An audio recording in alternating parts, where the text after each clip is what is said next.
Oke, baiklah. Assalamualaikum warahmatullahi wabarakatuh.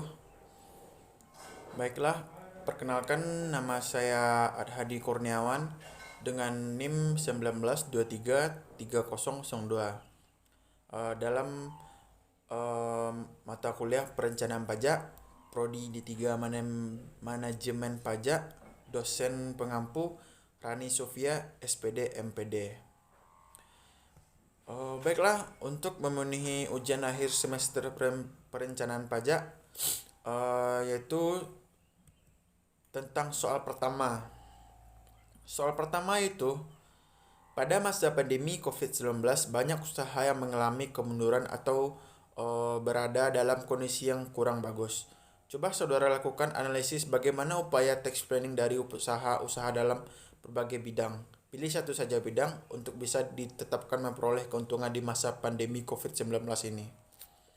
Baiklah, bidang yang saya angkat di jawabannya adalah bidang yang sangat cocok dilakukan dalam masa pandemi COVID-19 ini adalah UMKM. Sebab usaha mikro, kecil, dan menengah memiliki peranan krusial terhadap perekonomian Indonesia. Tercatat UMKM memiliki kontribusi sebesar 60,30% dari total produk domestik bruto atau PDB Indonesia. Selain itu, UMKM menyerap 97% dari total tenaga kerja dan 99% dari total lapangan kerja. Namun, di tengah pandemi COVID-19 yang terjadi saat ini, pelaku UMKM tengah menghadapi tekanan yang amat berat karena mereka tidak bisa melakukan aktivitas ekonomi sebagai mana biasanya. Salah satu dari insentif yang diberikan oleh pemerintah adalah pemberian insentif PPh final untuk pelaku usaha mikro, kecil, dan menengah. UMKM yang terdampak pandemi COVID-19, insentif PPh final yang dimaksud adalah tarif 0,5% sesuai peraturan pemerintah nomor 23 tahun 2018 PPh final PP 23.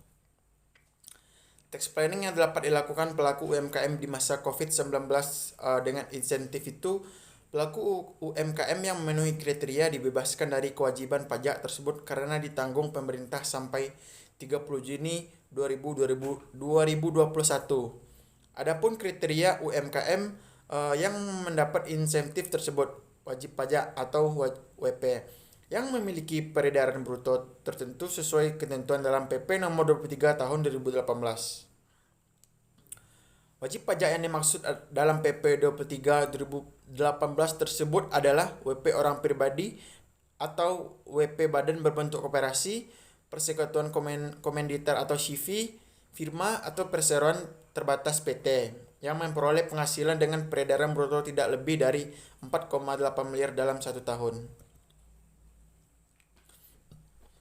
Untuk memperoleh insentif, pelaku UMKM tidak perlu mengajukan surat keterangan PP 23, tetapi cukup menyampaikan laporan realisasi setiap bulan kepada pemerintah melalui situs www.pajak.go.id. Adapun contoh laporan realisasinya tertuang dalam lampiran PMK 9 2021 halaman 74. Dalam pasal 6 ayat 2 PMK 9 per 2021, laporan realisasi PPh final ditanggung pemerintah tersebut meliputi seluruh PPh final yang terutang atas penghasilan WP yang memiliki peredaran bruto tertentu sesuai ketentuan dalam PP nomor 23 tahun 2018 yang diterima atau diperoleh WP termasuk dari transaksi dengan pemotong atau pemungut pajak. Laporan realisasi PPh final ditanggung pemerintah harus disampaikan paling lambat tanggal 20 bulan berikutnya setelah masa pajak berakhir.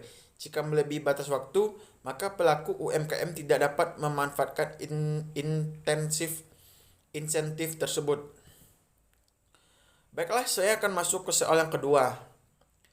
Pilihlah satu materi setelah ujian mid-semester, lalu temukanlah kasus terkait upaya tax planning yang sesuai materi dan lakukan analisis bagaimana tax planning yang seharusnya dilakukan agar terhindar dari kasus tersebut.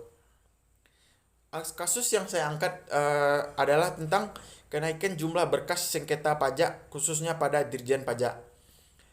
yaitu yang berhubungan dengan materi tax planning pemeriksaan pajak.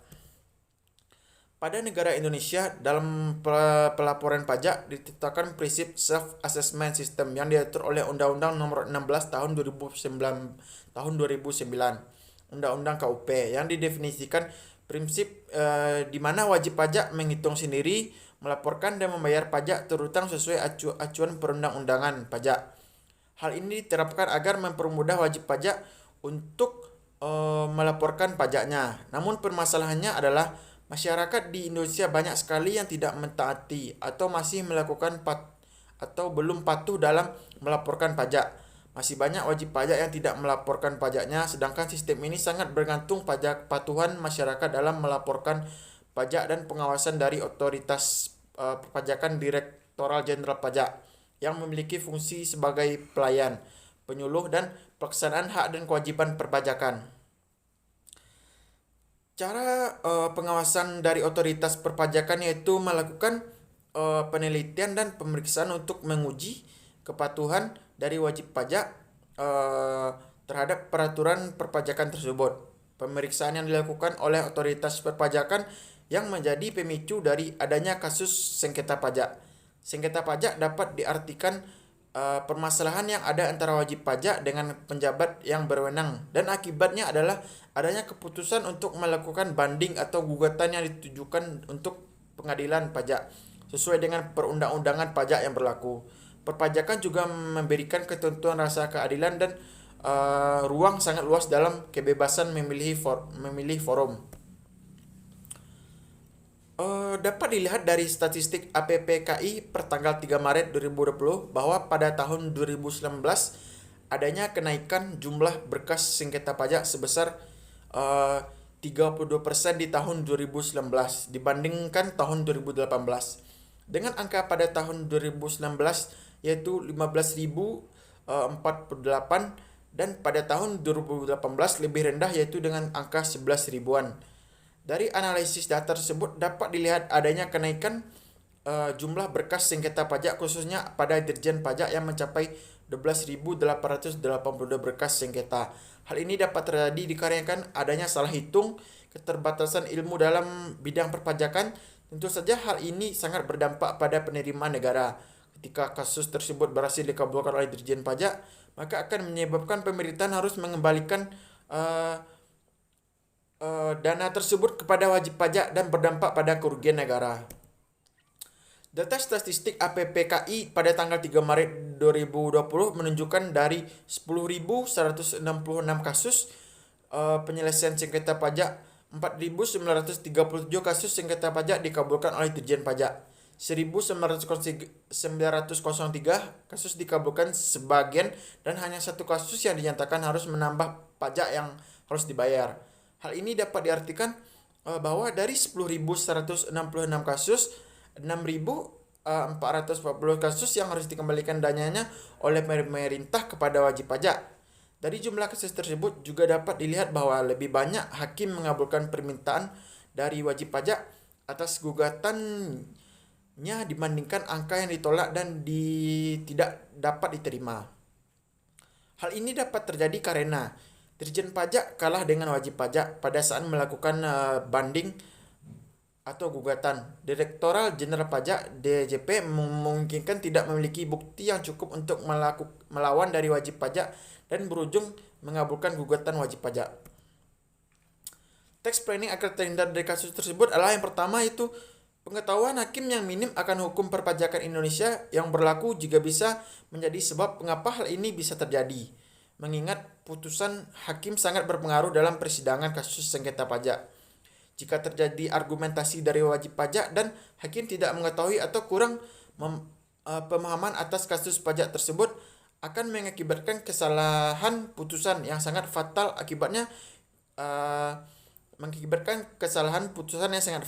Akibatnya karena negara harus membayar sesuai dari gugatan wajib pajak sebagai bentuk pengembalian.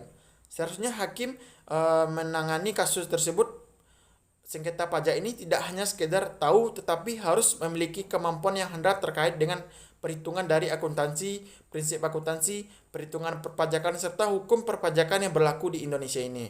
kompetensi atau keahlian dari sumber daya manusia yang ada di pengadilan pajak dalam bidang perpajakan, akuntansi, serta hukum terkait yang berlaku Indonesia dengan memperkuat sumber daya manusia yang bisa diandalkan agar masalah sengketa pajak dapat lebih kondusif dan berkurangnya kasus salah hitung sampai menjadi sengketa pajak. Baiklah, yang kedua, upaya-upaya tersebut adalah adanya perbaikan dari sistem pajak yang berlaku karena seringkali wajib pajak berbeda dalam menafsirkan perundang-undangan pajak yang berlaku sehingga mengakibatkan adanya perbedaan atau selisih dari perhitungan atas wajib pajak dan pemeriksaan pajak yang menimbulkan adanya sengketa pajak terjadi karena wajib pajak merasa keberatan atas hasil pemeriksaan dari pemeriksaan dari pajak tersebut. Yang ketiga, melakukan penyesuaian perundang-undangan pajak juga bisa dilakukan dalam upaya meminimalisir dari jumlah kasus ini. Mengingat dari tahun ke tahun seringkali jumlah kasus tersebut meningkat, maka harus ada penyesuaian undang-undang pajak yang bisa diterapkan di Indonesia dan mudah dimengerti oleh semua kalangan. Meningkatkan kuantitas produk dari hukum yang tepat dan dapat dipertanggungjawabkan, didukung dengan adanya bukti konkret akan membuat wajib pajak merasa adil dan otomatis akan mengurangi jumlah kasus dari sengketa pajak. Yang terakhir, memberikan seminar yang menunjang untuk memaksimalkan ilmu pengetahuan dari aparat hukum atas petugas atas hal yang berkaitan dengan kasus ini, agar tidak kalah bukti pada saat banding atau meminimalisir kesalahan pada saat melakukan pemeriksaan pajak pada wajib pajak. Menegakkan aturan dari perpajakan yang dilandasi hukum yang jelas dan bersikap transparan hukum diserta hasil temuan terhadap publik atau dengan orang bersangkutan agar tidak terjadi hal yang mengakibatkan dugaan negatif atau memiliki kecurigaan atas putusan yang diperoleh. Karena jika ini tidak dilakukan, otomatis wajib pajak tidak terima atas saat diberikan sanksi dan akan terjadi keberatan yang berimbas pada tingginya atau kenaikan dari kasus ini. Hal ini sangat berimbas pada negara. Banyak hal yang harus dibenahi untuk mengurangi kasus dari sengketa pajak ini. Mengingat kasus yang cenderung meningkat, maka sangat diperlukan upaya untuk menanggulanginya dari kasus-kasus ini agar berkurang. Pelaksanaan juga dapat dimaksimalkan secara optimal dengan bantuan atau kerjasama dari wajib pajak sendiri dan Direktorat Jenderal Pajak dalam upaya meminimalisir kasus dari sengketa pajak. Baiklah, cuman sekian yang dapat saya sampaikan untuk memenuhi UAS perencanaan pajak ini. Jika ada kata yang salah, tolong dimaafkan. Sekian, terima kasih. Assalamualaikum warahmatullahi wabarakatuh.